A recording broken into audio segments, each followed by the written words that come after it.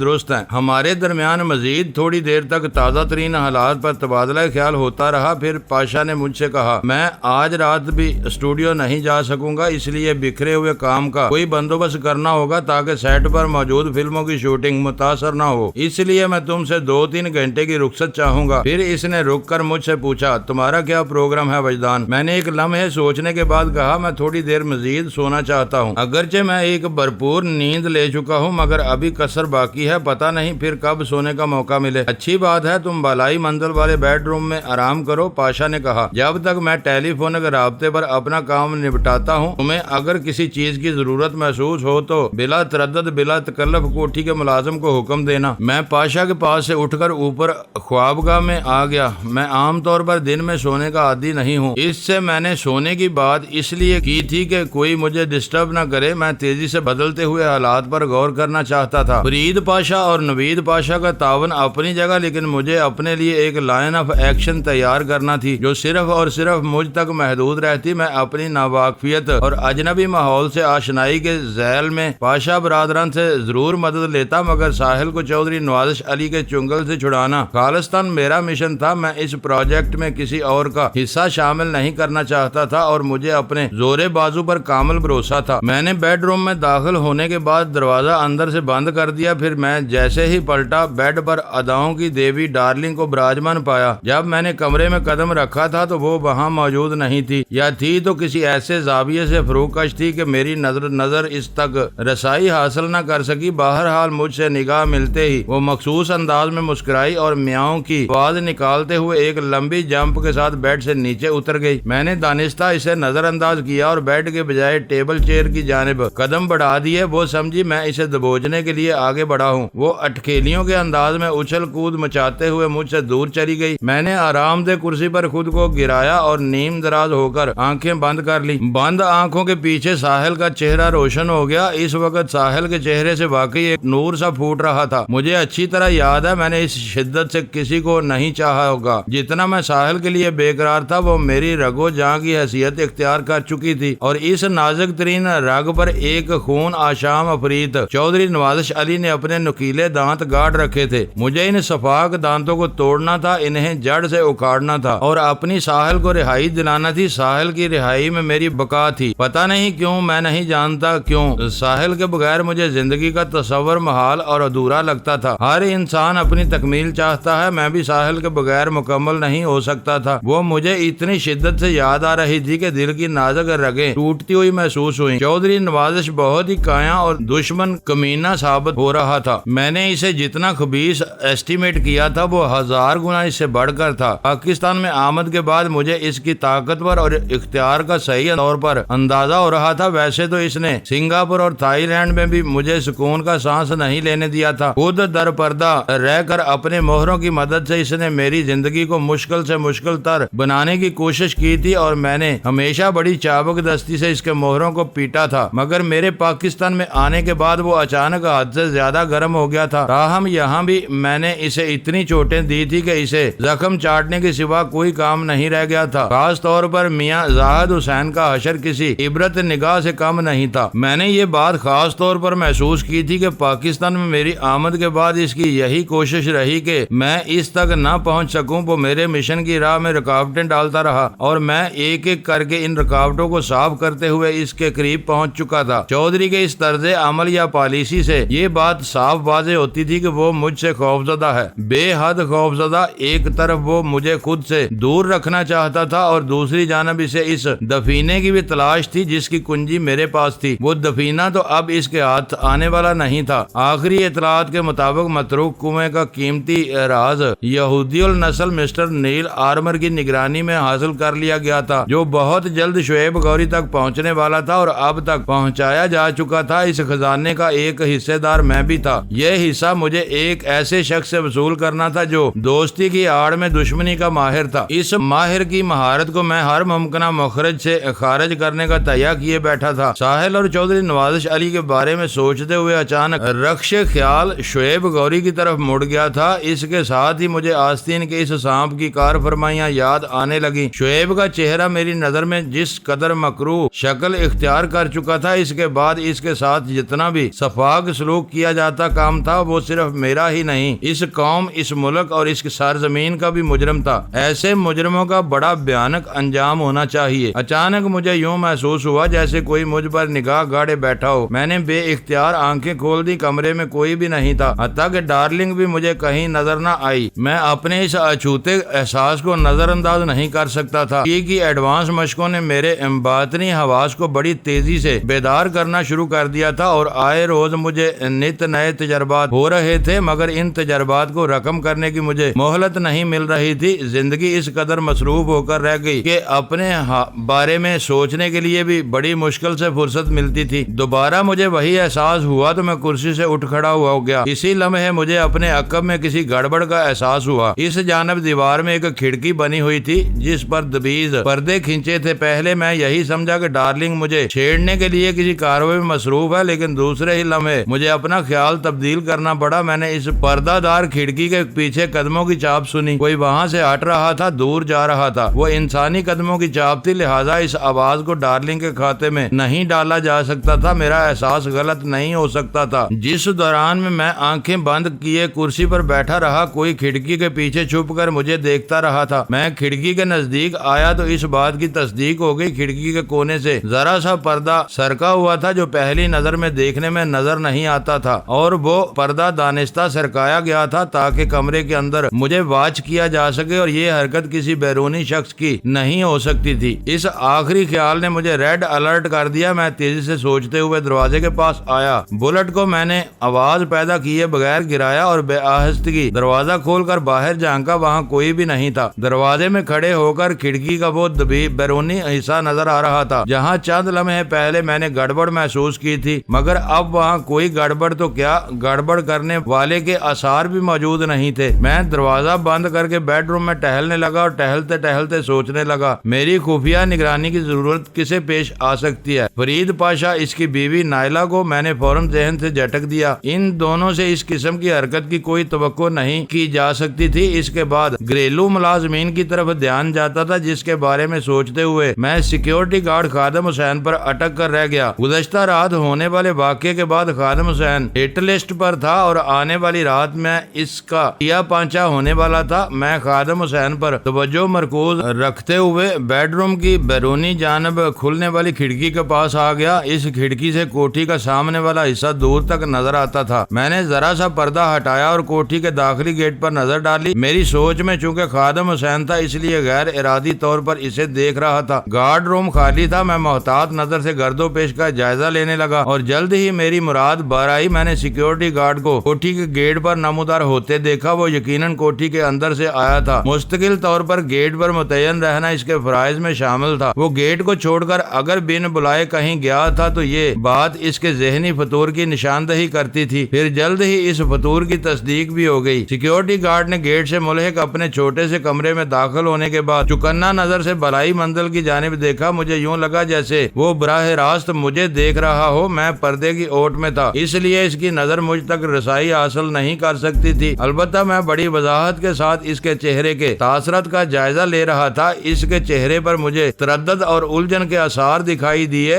2-3 مرتبہ اس نے مشکوک انداز میں دیکھا، پھر نگاہ ہٹا لی۔ میں خادم حسین کی دروغ گوئی سے اس نتیجے پر پہنچا تھا کہ وہ نمک حرامی کا مظاہرہ کر رہا تھا۔ وہ پاشا کے دشمنوں سے مل گیا تھا۔ گزشتہ رات والے واقعے اس کی زندہ مثال تھی۔ پاشا کے دشمنوں کی ناکامی کا سبب میں بنا تھا اور اب خادم حسین چھپ چھپ کر دیکھ رہا تھا، تو اس کا یہی مطلب ہو سکتا تھا رانا عظمت کی طرف سے اسے میرے لیے کوئی تازہ حکم ملا تھا۔ رانا عظمت کا خیال آتے ہی میں سکندر کے بارے میں سوچنے لگا۔ 2 مرتبہ میرا اس سے سامنا ہو چکا تھا اور دونوں ہی بار اسے منہ کی کھانا پڑی تھی۔ وہ یقیناً میرے بارے میں سخت ترین اقدامات کی منصوبہ بندی کر رہا ہوگا۔ وہ ایک طاقتور ایم پی اے لالا بشیر کا بگڑا ہوا بیٹا تھا، اس سے کسی بھی اوچھی حرکت کی توقع کی جا سکتی تھی۔ میں بیڈ روم سے باہر نکل آیا۔ تھوڑی دیر بعد میں ایک مرتبہ پھر فرید پاشا کے سامنے بیٹھا تھا۔ وہ میرا چہرہ دیکھ کر بانپ گیا۔ کوئی گڑبڑ ہے؟ اس نے تشویشناک لہجے میں پوچھا۔ وجدان، تم تو آرام کرنے کی غرض سے اوپر گئے تھے، مگر تمہاری صورت کسی اندرونی بے آرامی کی نشاندہی کر رہی ہے، کیا مسئلہ ہے؟ میں نے مختصراً الفاظ میں اسے خادم حسین کے بارے میں اپنے خیالات سے آگاہ کیا اور پوچھا، وہ جگہ کہاں ہے جس بندوبست کرنے کا تم نے مجھے یقین دلایا تھا؟ میں فوری طور پر خادم حسین کو وہاں جہاں لے جانا چاہتا ہوں۔ اس بندے کو مزید ڈیل دینا مناسب نہیں ہوگا۔ تم بالکل ٹھیک کہہ رہے ہو وجدان، وہ تائیدی انداز میں سر ہلاتے ہوئے بولا، لیکن میری سمجھ میں یہ بات نہیں آ رہی کہ یہ تمہارے پیچھے کیوں لگ گیا ہے۔ میں نے کہا اس کی بہت ہی خاص وجہ ہے، اور وہ میں نے 2 مرتبہ سکندر کا مشن فیل کیا ہے، وہ میری طرف سے بہت ادھار کھائے بیٹھا ہے۔ حالات سے یہی ظاہر ہوتا ہے خادم حسین تمہارے دشمنوں کے ہاتھوں کا کھلونا بنا ہوا ہے، اور سکندر بھی انہی میں سے ایک ہے۔ یہ عین ممکن ہے میں نے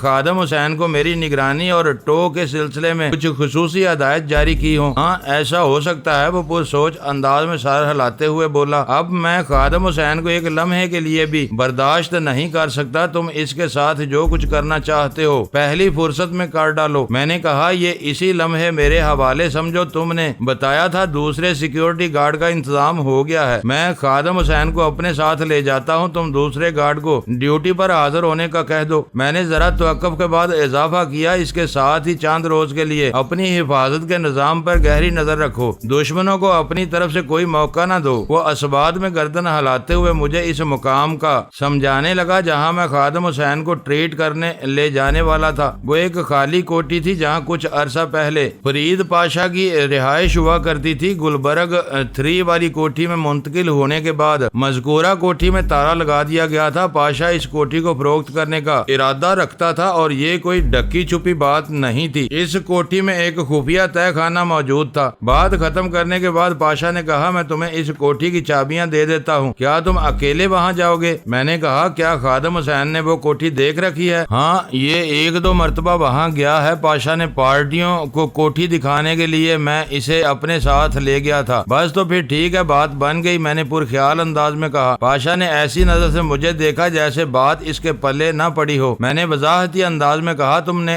خادم حسین کو میرے بارے میں کیا بتایا ہے؟ میرا مطلب ہے وہ میرے بارے میں کیا جانتا ہے، خصوصاً میری یہاں آمد اور تم سے ملاقات کے حوالے سے؟ اس کے علم میں یہی ہے کہ تم میرے دوست ہو اور کراچی سے آئے ہو۔ پاشا نے بتایا چند روز تک یہاں قیام کرو گے، پھر واپس چلے جاؤ گے۔ میں نے چٹکی بجاتے ہوئے کہا تم خادم حسین کو یہاں بلاؤ، اب تمہارا یہ دوست یعنی میں تمہاری سابق کوٹھی کو خریدنے میں دلچسپی لے رہا ہوں، اور خادم حسین مجھے وہ کوٹھی دکھانے اپنے ساتھ لے جائے گا۔ گڈ آئیڈیا، وہ توصیفی انداز میں بولا۔ وجدان تمہیں تو اسپائی رائٹر ہونا چاہیے، بخدا اتنی تیزی سے کسی رائٹر کا دماغ ہی سوچ سکتا ہے۔ میں نے کہا دماغ تک کا تو کام ہی سوچنا ہے، یہ مسلسل سوچتا رہتا ہے، اس کی سوچ سے فائدہ اٹھانا ہنرمندی ہے۔ لکھاری حضرات اپنے تخیل کے زور پر اس سوچ کو کاغذ پر منتقل کر دیتے ہیں اور عمل کی ذمہ داری دوسروں کے کندھوں پر ڈال کر مطمئن ہو جاتے ہیں، مگر میں ایک عملی انسان ہوں، اس لیے مجھے تم اسپائی رائٹر نہ ہی بناؤ تو اچھا ہے۔ پاشا میں سوچ بچار کے بعد جس نتیجے پر پہنچا ہوں فوراً اسے اپنے عمل میں لے آتا ہوں۔ بہت اچھا کرتے ہو یار، وہ تبسم ریز لہجے میں بولا۔ میں ابھی اس مردود خادم حسین کو بلا کر تمہارے ساتھ روانہ کرتا ہوں۔ خادم حسین کو اپنے پاس بلانے سے قبل فرید پاشا نے مجھے اس تہہ خانے کا محل وقوع اور اس میں داخلے کے راستے سے تفصیلاً آگاہ کر دیا تھا۔ میں نے مطمئن انداز میں گردن ہلانے پر اکتفا کیا۔ وہ بولا میرے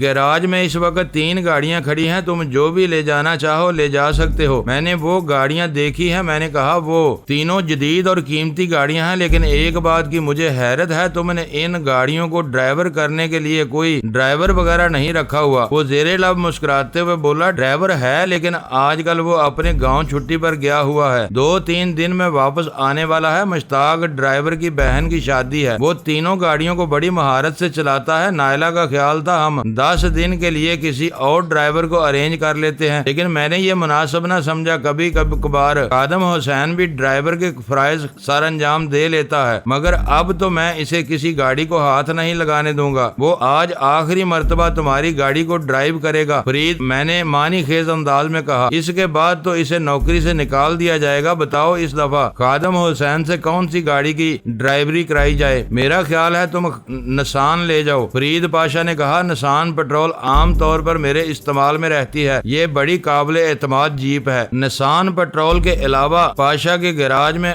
ہونڈا ایکارڈ اور ٹویوٹا کرولا گاڑیاں موجود تھیں۔ ان قیمتی گاڑیوں اور عالیشان کوٹھی کو دیکھ کر اندازہ ہوتا تھا فرید پاشا اپنے شعبے میں کسی کنگ کی طرح ہے، پھر اس کے فیملی بیک گراؤنڈ نے بھی اس کی ثروت کو 8 چاند لگا رکھے تھے۔ وہ بلا شبہ ان لوگوں میں سے تھا جو منہ میں سونے کا چمچہ لے کر پیدا ہوتے ہیں اور ساری زندگی سونے کا تاج پہن کر گزار دیتے ہیں۔ وہ کوٹھی فضلیہ کالونی اور شاہ جمال کے سنگم پر واقع تھی۔ کوٹھی میں داخل ہونے کے بعد میں ایسی اداکاری کرتا رہا جیسے کوئی خریدار ہوں۔ تھوڑی دیر تک میں کوٹھی کی ایک ایک چیز کا تنقیدی جائزہ لیتا رہا، پھر گھما پھرا کر میں خادم حسین کو اس مقام پر لے آیا جہاں خفیہ تہہ خانے کا راستہ تھا۔ ویسے تو وہ پوری کوٹھی ہی میرے مشن کے لیے موزوں تھی۔ اب ہم اس کے اندر جائیں گے، میں نے خادم حسین سے مخاطب ہوتے ہوئے کہا۔ اس نے حیرت سے مجھے دیکھا اور بولا، اس کے اندر کیا ہے؟ میں نے کہا، زیادہ حیران ہونے کی ضرورت نہیں، اس دیوار کے پیچھے ایک خفیہ تہہ خانے کا راستہ ہے۔ دراصل میں اس تہہ خانے کو دیکھنا چاہتا ہوں، اسی تہہ خانے کی وجہ سے میں یہ کوٹھی خریدنے میں دلچسپی لے رہا ہوں۔ مجھے کسی ایسی کوٹھی کی تلاش تھی جس میں ایک خفیہ تہہ خانہ موجود ہو۔ وہ چند لمحے بے یقینی اور تعجب کے انداز میں مجھے تکتا رہا، پھر الجھن زدہ لہجے میں بولا، جناب میں اس کوٹھی پر بھی کچھ عرصہ ڈیوٹی دے چکا ہوں۔ آپ جس تہہ خانے کا ذکر کر رہے ہیں میں نے اس کے بارے میں کبھی نہیں سنا۔ ضروری نہیں کہ پاشا تمہیں اپنی ہر بات سے آگاہ کرے، آپ پاشا صاحب کے دوست ہیں، اس لیے میں آپ کی بات کا یقین کر لیتا ہوں۔ وہ تفہیمی انداز میں گردن ہلاتے ہوئے بولا، ورنہ سچی بات تو یہ ہے کہ یہ تہہ خانہ میرے لیے کسی انکشاف سے کم نہیں۔ چلو اسے انکشاف ہی سمجھ لو، میں نے قدرے سوکھے لہجے میں کہا، مگر سوال جواب میں وقت ضائع نہ کرو، مجھے اور بھی بہت سے کام ہیں۔ مگر جناب وہ سوال کرنے سے باز نہ آیا، ہم اس تہہ خانے کے اندر جائیں گے کیسے؟ کیا پاشا صاحب نے آپ کو خفیہ تہہ خانے تک رسائی کا طریقہ بتا دیا ہے؟ ہاں بتا دیا ہے، میں نے سپاٹ لہجے میں کہا۔ وہ ایک مرتبہ پھر ناقابل یقین نظر سے مجھے دیکھنے لگا۔ اگلے 5 منٹ میں ہم اس تہہ خانے کے اندر پہنچ چکے تھے۔ پاشا نے مجھے بتایا تھا کہ وہاں لائٹ اور ایئر کا معقول بندوبست ہے، لہٰذا مجھے کسی پریشانی کا سامنا نہیں کرنا پڑے گا۔ اصل تہہ خانے میں پہنچنے کے بعد خادم حسین بخلاہٹ کا شکار نظر آنے لگا۔ میں نے واضح طور پر محسوس کیا کہ وہ کچھ بدکا ہوا لگ رہا تھا، جیسے لاشعوری طور پر اس نے کسی خطرے کی بو سونگ لی ہو۔ اس نے بغور تہہ خانے کا جائزہ لینے کے بعد سرسراتی ہوئی آواز میں کہا، ہم اس تہہ خانے کے اندر کیوں آئے ہیں؟ اس لیے آئے ہیں۔ جملہ ختم کرتے ہی میں نے اسے ایک زوردار دھکا دیا اور الٹ کر بڑی سرعت سے تہہ خانے کا دروازے کو اندر سے بولٹ کر دیا۔ وہ میرا غیر متوقع دھکا کھانے کے بعد منہ کے بل تہہ خانے کے پختہ فرش پر گرا اور اس کے حلق سے ایک وحشت ناک کرا برآمد ہوئی، لیکن اس کی آہو بکا اور چیخو پکار تہہ خانے سے باہر جانے والی نہیں تھی۔ اس سے پہلے کہ وہ اٹھ کر کھڑا ہوتا میں اس سے ایک قدم کی دوری پر پہنچ گیا۔ خادم حسین نے فرش پر پڑے پڑے سراسیما نظر سے مجھے دیکھا۔ میرے تازہ ترین سلوک سے وہ بانپ چکا تھا کہ گڑبڑ ہو گئی ہے۔ وہ چکنا نظر سے مجھے دیکھتے ہوئے اٹھ کر کھڑا ہو گیا اور الجھن زدہ لہجے میں پوچھ بیٹھا، آپ نے مجھے دھکا کیوں دیا؟ اس لیے۔ میرے بھاری بوٹ کی طوفانی ضرب اس کے چہرے پر پڑی تو وہ لڑکھڑاتے ہوئے قدموں کے ساتھ پیچھے کو گیا۔ میں نے پھر اسے سنبھلنے کا موقع نہیں دیا اور آگے بڑھ کر ٹھوکروں میں رکھ لیا۔ میرے ہاتھ اور پاؤں مشینی انداز میں حرکت کر رہے تھے۔ وہ مجھ سے بری طرح پٹنے لگا تو اس کے ذہن میں مدافعت اور جوابی حملے کا خیال آیا۔ شاید صورتحال بہت دیر سے اس کی سمجھ میں آئی تھی۔ اچانک وہ تن کر میرے سامنے کھڑا ہو گیا۔ میں نے ایک نیچی راؤنڈ ہاؤس چلائی۔ وہ ایک قدم پیچھے ہٹ کر بچا اور مجھے اپنے بازوؤں میں جکڑنے کے لیے دونوں ہاتھ آگے بڑھا دیے۔ میں اس کی باہوں میں جانے کا قطعاً کوئی ارادہ نہیں رکھتا تھا، چنانچہ اسے اپنی پھیلی ہوئی باہوں کے ساتھ پیچھے کو الٹنا پڑا۔ میں نے جھکائی دے کر ایک زبردست سویپ ماری تھی۔ خادم حسین کی عمر 50 کے قریب تھی۔ وہ ریٹائرڈ فوجی تھا، اس لیے اس کا بدن اور قوت تسلی بخش تھے۔ وہ اپنے تئیں ڈٹ کر میرا مقابلہ کر رہا تھا، مگر اس کے ڈٹنے کی میرے سامنے پیش نہیں چل رہی تھی۔ اس مرتبہ وہ منہ کے بل تہہ خانے کے پختہ فرش سے ٹکرایا تھا، لہذا جب وہ دوبارہ اٹھ کر کھڑا ہوا تو اس کی ناک سے خون جاری ہو چکا تھا۔ میں نے تحقیر آمیز انداز میں کہا، خادم حسین سیکیورٹی کا کام چھوڑ کر چوڑیاں پہن لو، خواہ مخواہ اپنی جان کو عذاب میں کیوں ڈالتے ہو؟ تم تو اپنی حفاظت نہیں کر سکتے، پاشا اور اس کی کوٹھی کی خاک حفاظت کرو گے؟ اس نے نفرت آمیز انداز میں مجھے دیکھا اور بولا، تمہارا بڑا عبرتناک حشر ہونے والا ہے وجدان، تم کچھ نہیں جانتے، کچھ نہیں جانتے۔ اس کے معنی خیز الفاظ نے مجھے کچھ زیادہ نہیں چونکایا۔ میں نے زہریلے لہجے میں کہا، میں یہی سب کچھ جاننے کے لیے تو تمہیں یہاں لایا ہوں۔ میں نے محسوس کیا ہے تمہارے پاس مفید معلومات کا ایک ذخیرہ جمع ہے۔ بات ختم کرتے ہی میں نے اس پر حملہ کر دیا۔ وہ اس وقت ہاتھ کی پشت سے ناک سے بہنے والا خون کو صاف کر رہا تھا۔ میں نے بڑی تیزی سے کک چلائی۔ وہ تھوڑا سا لڑکھڑایا، مگر میں نے اسے سنبھلنے کا موقع نہیں دیا اور ایک زوردار سائیڈ کک مار کر دور پھینک دیا۔ وہ کسی گٹھڑی کے مانند ہوا میں پرواز کرتے ہوئے دیوار سے جا ٹکرایا۔ میں جست بھر کر اس کے سر پر پہنچ گیا اور لات کے مکے سے اس کی تواضع کرنے لگا۔ تھوڑی ہی دیر میں اس کی ہمت جواب دے گئی، وہ بری طرح ہانپنے لگا۔ میرے دھواندار پنچز نے اس کے چہرے کی کھال کو جا بجا ادھیڑ کر رکھ دیا تھا اور وہ لہو لہان ہو رہا تھا۔ میں نے اس کے گریبان کو پکڑ کر ایک زوردار جھٹکا دیا اور وحشت ناک لہجے میں دریافت کیا، اتنا کافی ہے یا میں تمہاری زبان کھلوانے کے لیے اپنے ہاتھ پاؤں کو اور زحمت دوں؟ تم مجھ سے کیا چاہتے ہو؟ وہ ہکلاہٹ امیز لہجے میں بولا۔ میں تمہاری زبان سے سچ سننا چاہتا ہوں۔ کون سا سچ؟ کل رات کو پاشا کی کوٹھی میں جو واقعہ پیش آیا تھا، اس کی حقیقت کیا ہے؟ اس نے گھسا پٹا جواب دیا۔ چند گنڈے کوٹھی میں گھس آئے تھے اور انہوں نے نائلہ بی بی کو اغوا کرنے کی کوشش۔ اس کا جملہ ادھورا رہ گیا۔ میں نے اس کی بات مکمل ہونے سے پہلے ہی ایک قیامت خیز چانٹا اس کے گال پر جڑ دیا تھا۔ اس کے ساتھ ہی میں نے گریبان سے پکڑ کر اسے جھنجھوڑا اور وحشت ناک انداز میں پوچھا، تم مجھے فرید پاشا نہ سمجھنا جو تمہارے اس بوگس جواب سے مطمئن ہو جائے گا۔ میں حقیقت جاننا چاہتا ہوں اور مجھے یقین ہے تم اس حقیقت سے باخبر ہو۔ کیا میں غلط کہہ رہا ہوں؟ اس کی آنکھوں میں مجھے خوف کے سائے لہراتے ہوئے نظر آئے۔ جواب دینے سے پہلے وہ تذبذب کا شکار ہو گیا تھا۔ میں نے اس موقع پر اس کی خوفزدگی میں اضافہ کرتے ہوئے تھوڑی سی اور مرمت کر ڈالی۔ جب اسے یقین ہو گیا کہ کسی بھی صورت میں اس کی جان چھوڑنے والا نہیں ہوں تو وہ تعاون کے لیے آمادہ ہو گیا۔ سچ بولنے کی صورت میں نے اسے جان بخشی کا وعدہ کر لیا۔ خادم حسین نے نہایت ہی مختصر الفاظ میں مجھے بتایا کہ وہ رانا عظمت کے لیے کام کر رہا تھا۔ اس کے بیان سے میرے شکوک کی تصدیق ہو گئی تو میں نے پوچھا، ٹھیک ہے، میں نے مانا اس وقت تم دو افراد کا نمک کھا رہے ہو، ایک کا نمک حلال کر رہے ہو اور دوسرے کا حرام۔ ہر دو صورت میں میری نظر میں تم نمک حرام ہی ہو۔ بہرحال میں ایک لمحے کو سانس لینے کے لیے رکا، پھر خونخوار لہجے میں دریافت کیا، تم کس کے دوست ہو اور کس کے دشمن؟ مجھے اس سے غرض نہیں، تم مجھے یہ بتاؤ کہ میں نے تمہارا کیا بگاڑا ہے؟ تم میری ٹو میں کیوں لگے ہوئے ہو؟ مجھے پاشا کی کوٹھی میں آئے ابھی 24 گھنٹے بھی نہیں گزرے۔ وہ سمجھ گیا میرا اشارہ کس طرف تھا، تاہم انجان بنتے ہوئے بولا، میں نے تمہاری ٹو کب لی ہے؟ معزز ناظرین، لائک کریں، شیئر کریں اور کمنٹس باکس میں پاک آرمی زندہ باد، پاکستان پائندہ باد کا نعرہ ضرور درج کر کے اپنے ملک پر فخر کریں اور پاکستان کی بنیادیں مضبوط کرنے میں اپنا کردار ادا کریں۔ ویڈیو دیکھنے کا شکریہ۔ معزز ناظرین، اپنا خیال رکھیے گا اور ہمارے چینل کا بھی۔ ISI پاک آرمی زندہ باد، پاکستان پائندہ باد۔